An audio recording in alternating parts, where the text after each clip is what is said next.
Okay, people.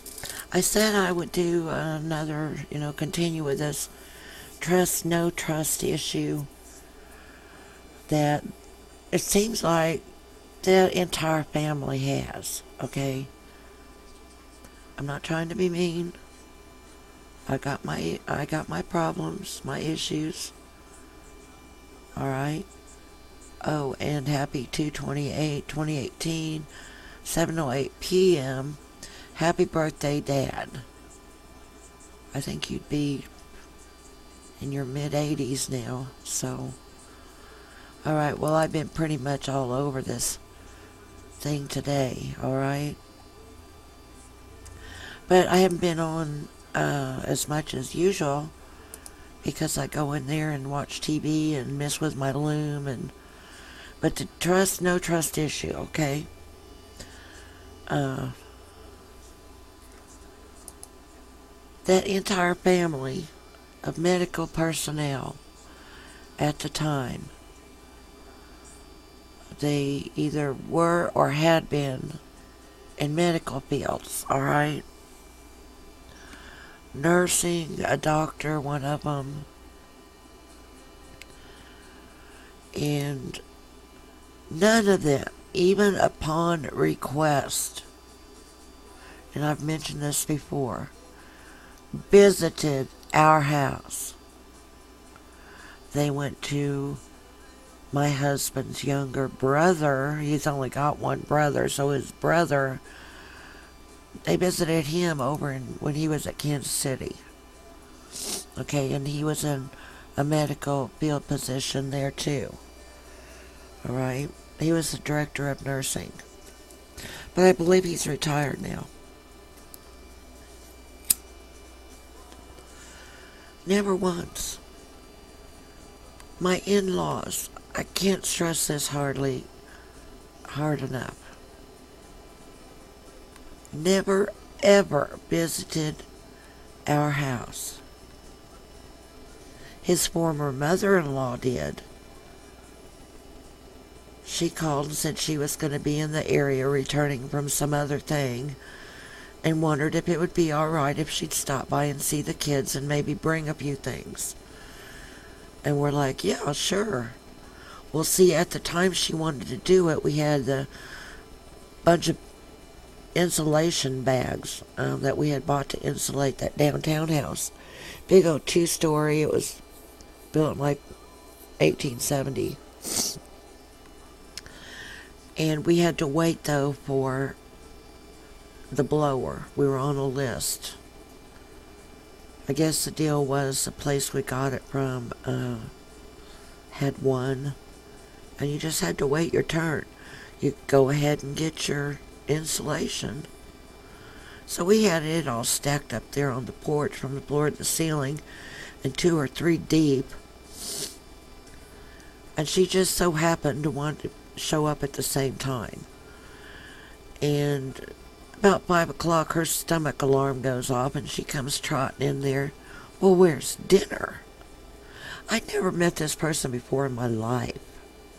Never spoke to her, never wrote to her, nothing. All right? So you got to kind of put yourself in my shoes, all right? Never knew her from Eve. Where's dinner? Well, I kind of thought we would wait and put dinner off because the guys needed to work until dark on that insulation while we had the blower.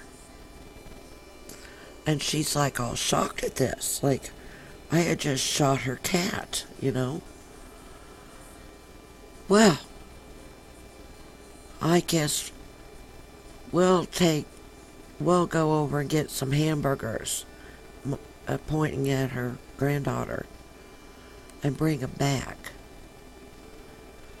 I mean, I felt like she must have thought she was Queen of the Nile and owned me, my house. Just the whole overall attitude. Okay? Well, where's dinner? Former preacher's wife, right? Former missionary. Getting all uppity about her dinner time. I was like, man. Okay, so they came back with the hamburgers. They might have brought fries. Rotten. How was that? This whole thing is screwing me so far up. You probably don't even care. Brought home maybe fries too. I really don't remember. But I remember they picked up some pies because the visit was close to the kids' birthdays. One was October 9 and one was October 7, a couple years apart. And I thought, well, okay, whatever. Pumpkin pie and Griffey burgers, right?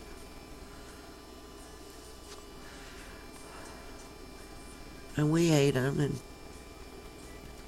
But see, the thing was, she was the only one of them that ever showed any concern for her own people. And I think they did communicate in letters back and forth. I didn't really police that either. In fact, I think I remember getting kind of irritated to be bothered for a stamp when she knew where we kept them. I guess she was just treading eggshells, maybe. I do have to see that side of it, too. I'm not trying to be a total ogre. I wasn't trying to be a total ogre then either. But finally just said, now, here's your stamps. We'll put them here at your desk. She had her, after a while, had a little desk in the, what we called the sitting room.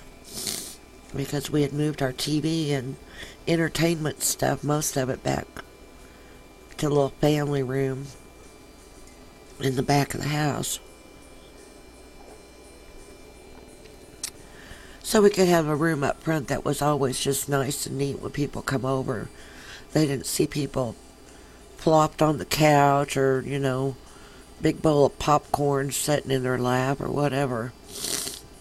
Just keep the messy bits toward the back. So, how do you account for in-laws that have never once visited you? Never. Like I started to say, they go see the brother. And actually, Kansas City's like 68 miles west of Sedalia. My mom would call it an hour and a half because usually we'd stop for coffee, take a potty break, and maybe fuel. 68 miles, she'd call it an hour and a half. Other people would say an hour and maybe negotiable minutes, right? But when Mom was in the car, we did not fly, okay? We usually would do under the speed limit. Or she would start grabbing at the granny bar or whatever, And it's actually gas saving to go a few miles below. Even if it's like 3 miles below the speed limit, you're saving fuel. That was my dad's theory. So it wouldn't have taken them that much. Okay, come down when they did the 5-hour trip. It took us 5 hours from our house to up there to pick the kids up. And when we did the back and forth with the visitation. Okay? And we would go up 65. But if they came down and not go 65, I'm not sure. They probably got on maybe I-70 at some point. Came down from the north at another ramp to get into the city wherever he lived. Because see, he's another one. No contact, no calls, no nothing. And my mom thought they were like the strangest people on the planet. Because think about it. Who never has any contact with their family, their in-laws. John and I were always over at my mom and dad's house for different things, whether it was holidays or birthdays, dinner. So mainly my parents were the closest thing to a mom and dad that he had, that there wasn't a road trip involved. Just a few blocks. So, if they didn't trust that she was okay, why didn't someone ever say so? I mean, don't medical field people usually have a pretty good sense of when something's wrong? No? Maybe that's just all in my head. And I wouldn't doubt it, but I'm just throwing that out there. So if they felt like something was wrong, maybe they would have been down there beating on the front door. Because he asked them several times. Not only on the phone, because I heard him do that, but in letters. And there was always something else. Oh, we're sick. Or most of the time it was that they were sick.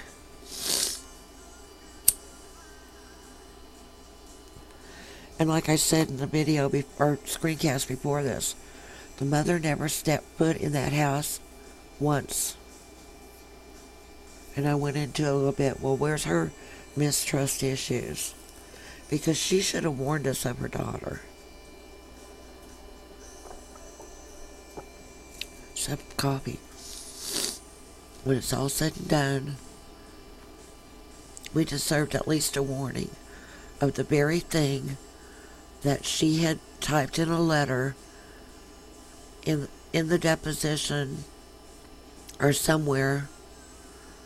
I don't know, one of the papers, probably not the deposition. It stated that she had voluntarily taken a lie detector test and passed it and was found to be honest, Okay. So that she typed about her daughter, okay,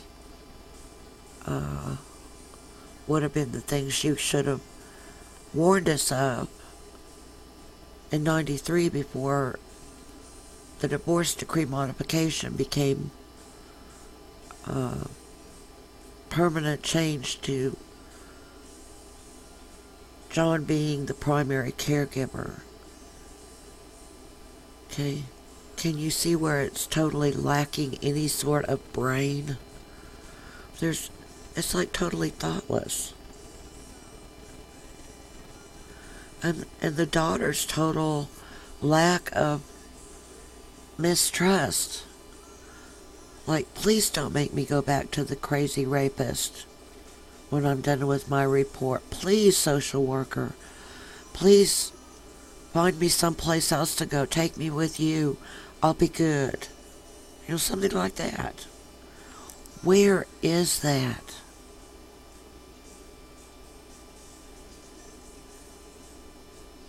So, I mean, if we gave out A's or put a star on your paper for trusting some kind of so-called crazy rapist, well, then you would get one, lady. You would have a star at the top. Because I'm sitting here shaking my head like, this is just so totally unbelievable. So I'm going to go ahead and end this now. I guess you get my drift. Thanks for listening.